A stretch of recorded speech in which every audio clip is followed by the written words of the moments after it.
Okay, so we're back and now we're starting in the second part of the week 3 slides.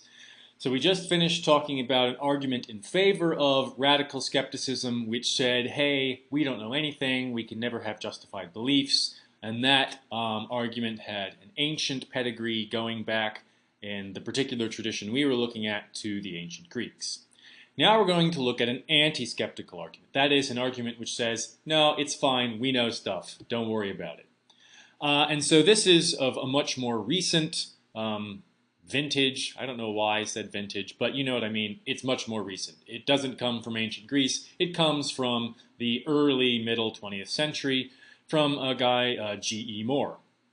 So Moore is an 20th century English philosopher, by which I mean he lived in England, not simply that he spoke English.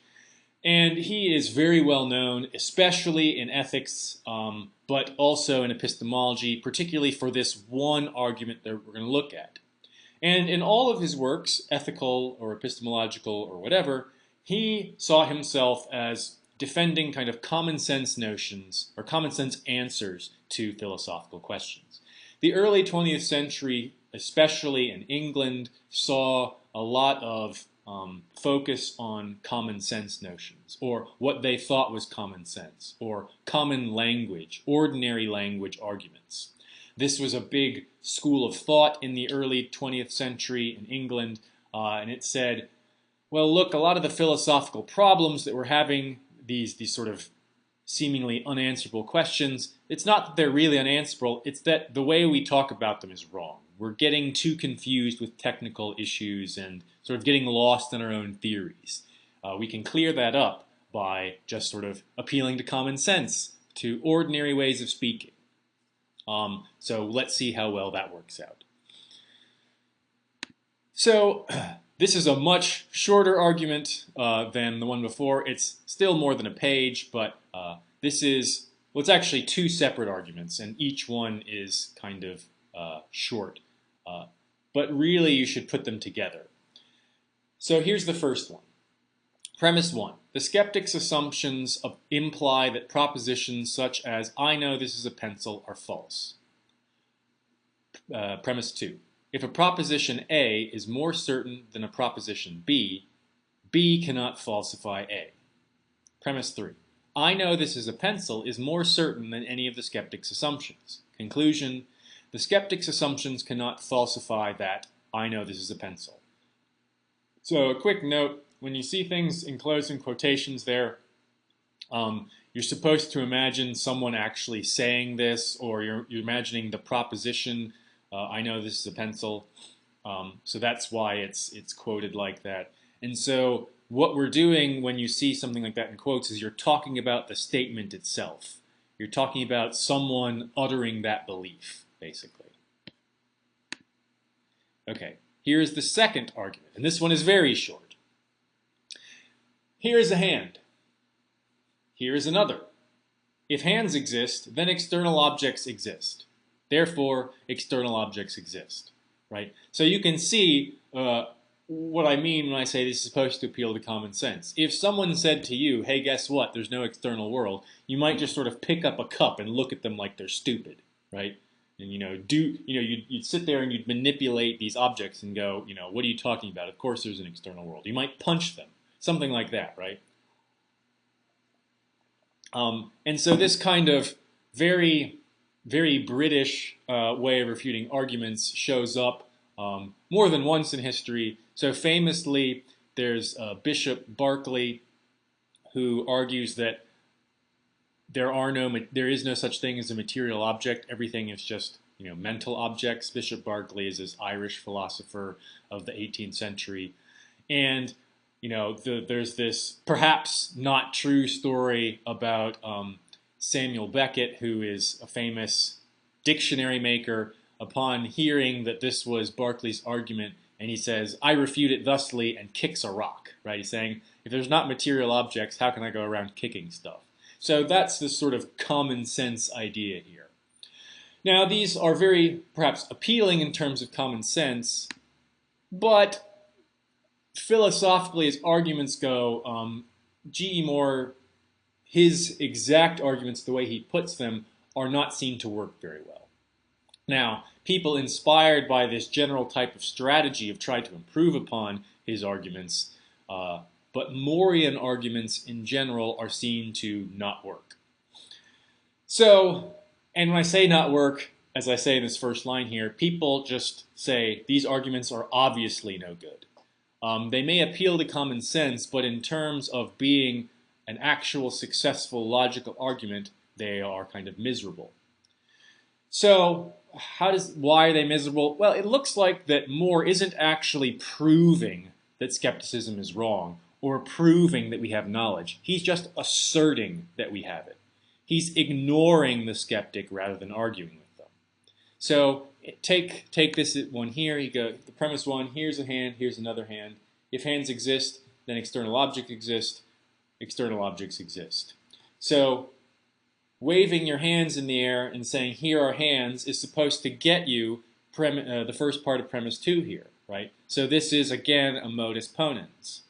We have if P then Q, and then right up at the top here we just say, hey, look, P, right? So when I say that he just asserts that skepticism is false or ignores the skeptic, this is what we mean philosophically when we say that someone begs the question, right? He begs the question, he has a circular argument. Basically, premise 1 is just saying the conclusion already. He's not proving that hands exist and therefore external objects exist. He's saying basically external objects exist. If external objects exist, then external objects exist. External objects exist, right? That's not an argument. That's just repeating yourself a lot. So assuming that there are hands or that skeptical theses are less certain than mundane knowledge statements, that was his first argument, right? So he's saying, look, I know this is a pencil is more certain than any of the skeptics' assumptions. Again, is to just state that what the skeptic says is false. When you say here is a hand and here is another, using kind of this bodily this gestural proof, as it were, you are using the type of evidence that the skeptic is calling into question. And generally speaking, that's not something that you're allowed to do in an argument. You can't beg the question against the skeptic. That is, you can't use evidence that they're calling into question against them. Because part of the argument at issue is whether or not that sort of evidence is any good in the first place.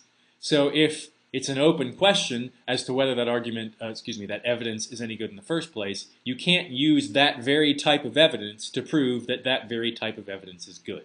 Okay, that's again circular.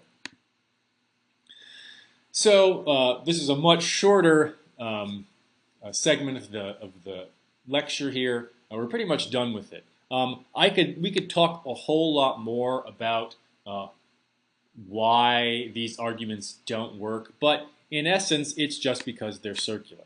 So with this one, it's pretty obvious. You're essentially just saying external objects exist here, and then saying if external objects exist, then external objects exist. You're just repeating yourself a lot. This one is perhaps a little bit more difficult to see what's wrong with it. So what does this mean? The skeptic's assumptions imply that propositions such that I know this is a pencil are false. Well, the skeptic's assumptions or the skeptic's claims are things like we don't have sufficient reason to believe any proposition that we assert, right? So if we say, oh, this is a pen, not a pencil, but we say, I know this is a pen, then what we're saying is this is actually a pen, and I have good reason to believe this is a pen.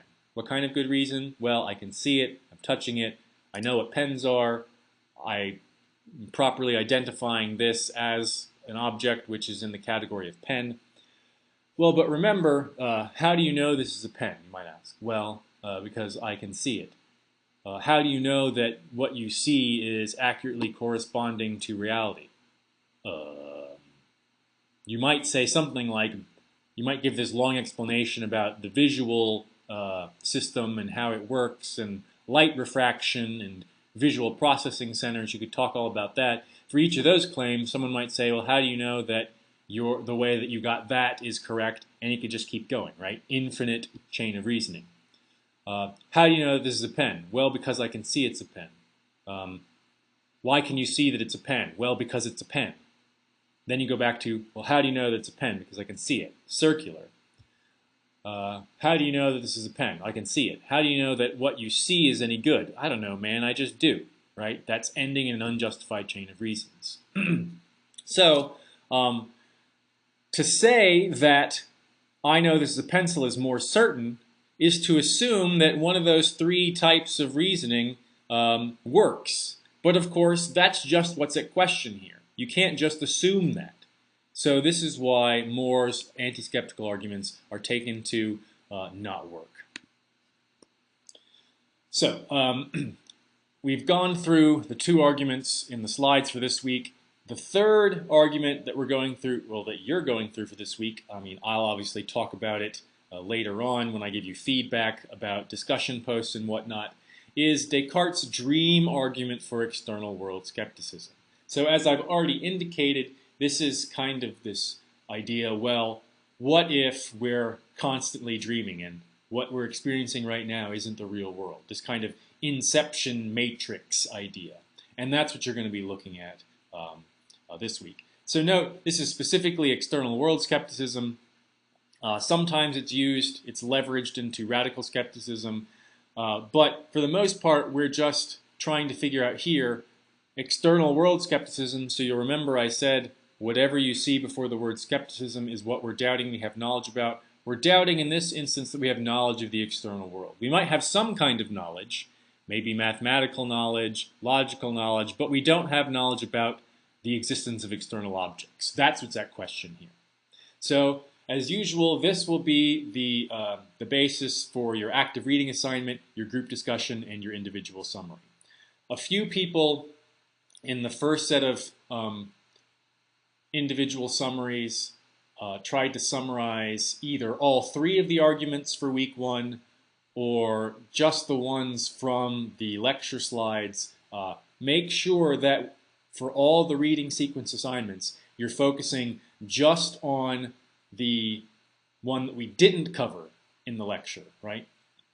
So if you go and look at the reading list for a given week,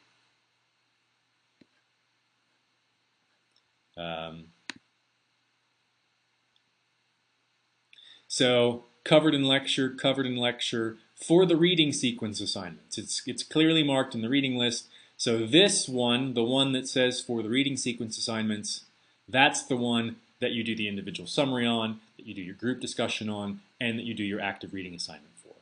These we cover in the lecture, and then you're assessed on them only in the quizzes, for instance. Okay, so there'll be one more video for this week, and that will be the recap. In the recap, I'll talk about the new assignment that's unique to this week. I'll talk about sort of grading in general, the first set of grades that I finished putting out yesterday, and I'll talk a little bit about what we covered in week 2.